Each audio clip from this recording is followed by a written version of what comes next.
What's up guys, it's me, Jeremy. Playing off-meta champions can often come with quite a lot of advantages, and either way, it's super fun and can often bring some great results too. And the 3 off-meta support picks I have for you today, I really like a lot because if you win lane really hard with them, you can actually build some damage after your Sightstone and become somewhat of a secondary AP carry, and carry a lot harder than a normal support would, which turns into a really fun playstyle. Anyways, let's get started. The first off-meta support champion that is great in solo queue is Lux. Lux has a lot of really high range poke and crowd control, which in combo with her passive makes her laning phase quite strong. She has more than enough harass to be a lane bully, and with a super long range binding has some great pick potential as well. She's super squishy though and can be vulnerable to burst damage combos, so watch out for champions like Graves and Annie and anyone else who has some really good burst, especially at level 6 when they can potentially get the jump on you. In teamfights, she can do quite a bit of work with her crowd control and shield, as well as output some very relevant damage with her ultimate. The skill shots can be outplayed sometimes in lane, but in teamfights, kiting with her bindings tends to be fairly easy. If you pick up some kills, you can go for a pretty sweet AP build too, with the potential to one-shot a squishy target. Just make sure that you build a Sightstone.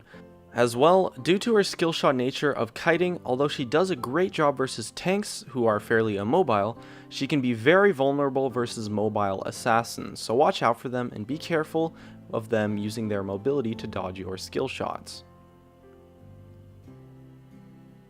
Next up, we have Lissandra. Lissandra's support is actually a little bit tough to play since the ranges on her abilities are super low, which can make her laning phase especially a bit tough, but as far as her kit goes, she actually has some quite overloaded tools for support.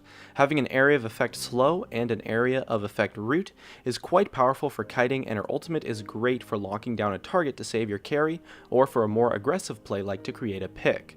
Her teamfights are quite strong due to the large amount of crowd control in her kit, and her ultimate makes her mid-game really good since she can create picks quite easily with a point-and-click ultimate that combos well with her snare for about 2.5 to 3 seconds of point-and-click crowd control on a target. In addition, her lane isn't too bad once you hit level 6, since her ultimate tends to let you go for some burst combo all-in fights, so if you play her with a burst damage 80 carry, you can definitely come out on top in the laning phase. Positioning with her can be a little bit tricky due to her short ranges, so unless you're going for a pick with her ultimate, I recommend playing fairly defensive in teamfights and letting your teammates engage and focus mostly on kiting, since she can do a great job of kiting tanks with her snares and slows, as well as to shut down assassins fairly well with her ultimate. And lastly, we have Vel'Koz. Vel'Koz is a really cool support pick, and his knockup actually makes him really powerful. Having an area of effect ranged knockup is super strong, both for picks and kiting, and especially for turning fights around. And it's cool because if you ever hit the knockup on someone, you pretty much get to just unload your whole kit on them. And with the slow as well, the amount of crowd control and defensive tools that he has is certainly enough for him to succeed as a support, and his damage and harass is very long range, and he has fairly low mana costs, so he's able to be a very powerful lane bully.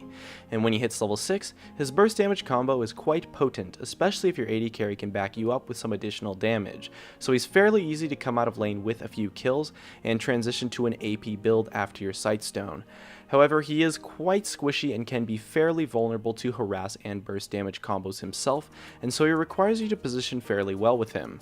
In teamfights, he's pretty good at kiting tanks and can output a lot of damage that your team can use to kill targets. However, he is extremely vulnerable to assassins since his knockup is really easy to dodge if you have mobility, so taking an exhaust on him is really important.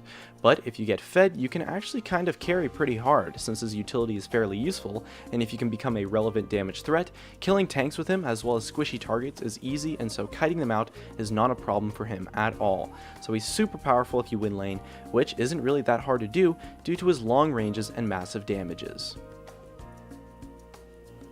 And that just about wraps it up. If you enjoyed the video, make sure to subscribe and hit that like button to support me. Thanks for watching, and I'll see you guys next time.